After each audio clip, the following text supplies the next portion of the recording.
제목, 네 법대로 살아라. 시작하기에 앞서 이 이야기는 어떤 희망찬 시작에 대한 이야기가 아니다. 어떤 대단한 도전기도 아니다. 누군가에게는 흔하디 흔한 퇴사일기로 읽힐 수도 있다. 어떻게 보면 시작이라기보다는 끝에 가까운 이야기일 수도 있다. 그러나 나의 시작, 나의 도전기라는 공모전 주제를 보자마자 딱 지금의 나를 위한 주제라는 생각이 들었다. 한 달 반 전 나는 3년간의 로펌 생활에 종지부를 찍었다. 어렵게 로펌에 입사했고 그곳에서 많은 것을 배웠다. 돈도 많이 벌었고 유능하고 좋은 사람들도 많이 만났다. 이대로만 간다면 나도 상류층의 끄트머리쯤에 편입될 수 있겠지. 그렇지만 그곳에서의 삶은 이상하게 맞지 않는 옷을 입은 것처럼 불편했다. 10년, 20년 후의 내 모습이 도저히 그려지지 않았다. 결국 몇 달간의 어려운 고민 끝에 사직서를 냈다. 한순간에 연봉 1억을 받는 전도 유망한 대형 로펌 변호사에서 무소득 백수가 된 것이다. 그것도 자발적으로. 사실 난 살면서 빈둥거림 없이 항상 어떤 목표를 향해 숨가쁘게 달려온 것 같다. 학창시절에는 명문대 입학을 위해, 대학교 시절에는 로스쿨 입학을 위해, 로스쿨 시절에는 로펌 취직과 변호사 시험 합격을 위해. 운 좋게 때마다 성취의 열매들을 맛보았고 내가 평범한 사람들과는 다른 뭐라도 된 것 마냥 우쭐거리기도 했다. 하지만 얻는 게 있으면 잃는 것도 있는 법.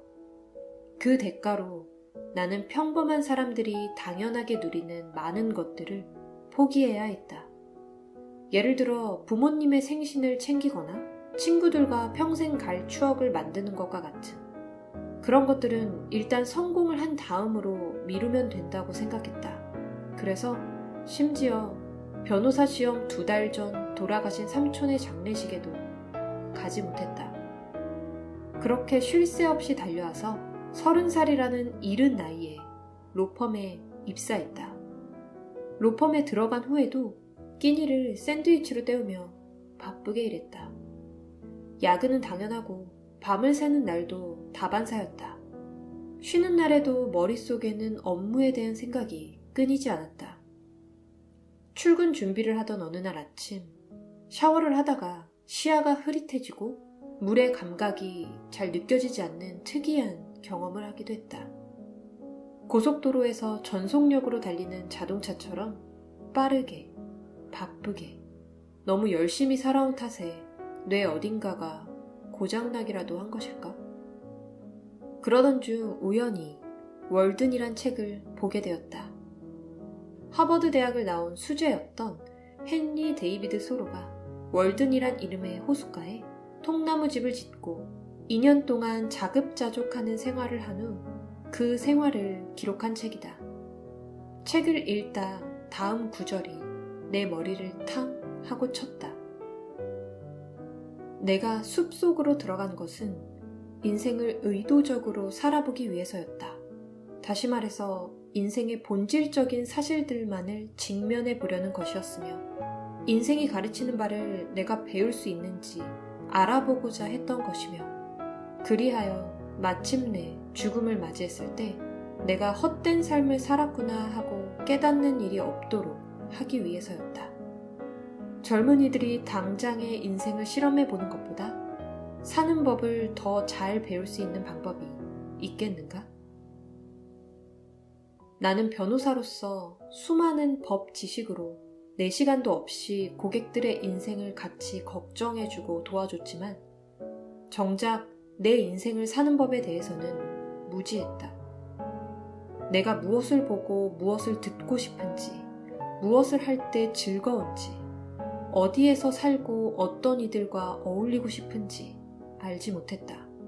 그저 세상 사람들이 떠드는 방법과 기준들에 순종하며 모범생처럼 그 길을 걸어왔을 뿐. 그래서 이제부터라도 서로가 그러했던 것처럼 나도 인생을 건 실험을 해보기로 했다. 일단 회사를 때려치고 당분간 딱 1년만이라도 세상의 법이 아니라 나만의 법을 찾고 또 온전히 그 법대로 살아보고 싶었다. 퇴사 후 숲속까진 아니지만 빌딩 숲 강남에서 벗어나 옛 동네 서촌으로 이사했고 지금은 백수가 되어 반강제적으로 소박한 생활을 영위하고 있다.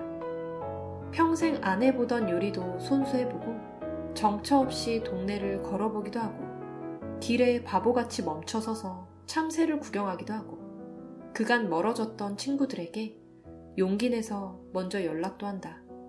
마치 처음 걸음마를 배우는 아기처럼 평범한 일상을 살아가는 법을 하루하루 배워가는 중이다.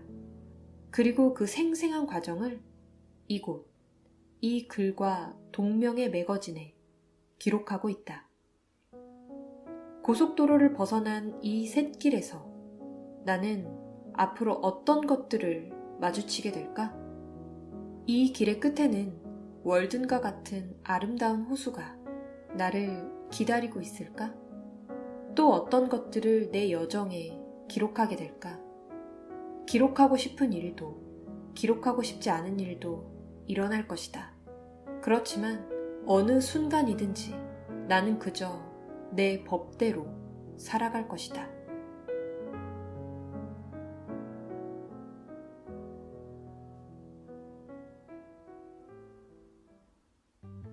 오늘 소개해드린 글을 통해 3년간 변호사로서 고객들의 인생을 같이 걱정해주고 도와줬지만 정작 스스로의 인생을 사는 법에 대해서는 무지했음을 고백한 김마이너 작가님은 사전에 진행된 인터뷰에서 퇴사 후 3개월이란 시간이 지났음에도 지금의 삶에 99% 만족하신다고 답변해 주셨어요. 1%를 남겨둔 것은 인간은 적응의 동물이기에 일부러 여유를 남겨두고 싶다는 재치 있는 답변도 덧붙여 주시면서요. 이렇게 현재의 삶의 만족도가 큰 작가님도 단 하나 걱정하고 계신 것이 있다고 하셨는데요. 바로 자신의 에고를 다스리는 일이 조금 고민된다고 하시더라고요. 작가님은 원래 에고가 강한 편이고 목표 지향적인 분이라서 퇴사 후 자신의 에고를 다스리고 지금까지 살아왔던 것과는 다르게 시간을 보내고자 노력 중이신데요. 브런치도 성장하고 최근에 출간 계약도 하게 되면서 잠잠하던 에고가 다시 요동치는 것을 느끼셨대요. 항상 자신의 에고가 날뛰지 않게 경계하면서 성취만 생각하기보다는 다른 사람들과 마음을 나누고 진심 어린 관계를 맺을 수 있도록 노력하고 싶다는 작가님의 마음에 개인적으로는 진심을 다해 응원하고 싶어졌습니다.